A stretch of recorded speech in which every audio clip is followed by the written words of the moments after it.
নমস্কাৰ, আপোনালোক সকলোকে মই স্বাগতম জনাইছোঁ মোৰ প্ৰথমটো ভিডিঅ'লৈ। আজি মই আহি আছোঁ লখিমপুৰলৈ। আপোনালোককো দেখাই দিছোঁ লখিমপুৰৰ ক'ত গৈ আছোঁ। আৰু আহি পালোহি এয়া ধেমাজি টাউন।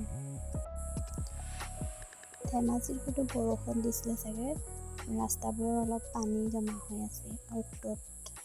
আৰু আহি পাই গ'লোঁ এয়া লখিমপুৰৰ এডোখৰ প্ৰসিদ্ধ ঠাই বাসুদেৱ থান নৰুৱা সত্ৰ। ব'লক আপোনালোককো দেখুৱাই দিম ভিতৰ চোৱা। চাওকচোন ইমান ধুনীয়া লাগিছে ঠাইডোখৰ।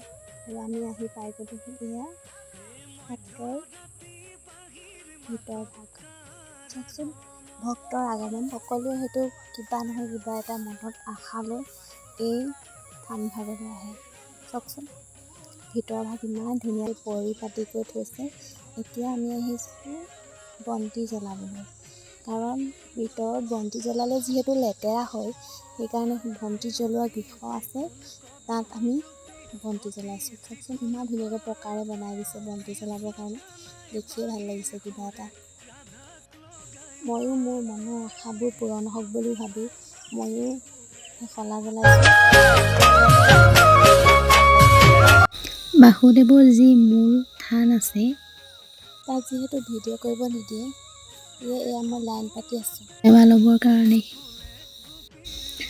বান্দৰটো চাওকচোন কেনেকৈ চাই ফুৰিছে, মানে প্ৰসাদ আনিছে, কল আনিছে, দেখিছে নাই? আৰু এয়া মোক ভকত সকললৈ মূৰ মানুহ। আৰু চাওকচোন কথা বতৰা ইমানেই ধুনীয়া ন, কি ক'ম।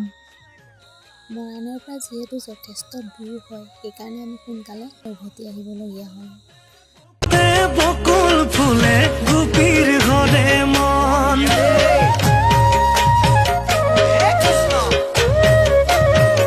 মাজে মাজে ভিডিঅ' কৰা নহ'ল, যিকণ পাৰিলোঁ আপোনালোকক দেখুৱালোঁ। আপোনালোকৰ কেনেকুৱা লাগিলে ক'বলৈ নাপাহৰিব। আজিলৈ বাই বাই।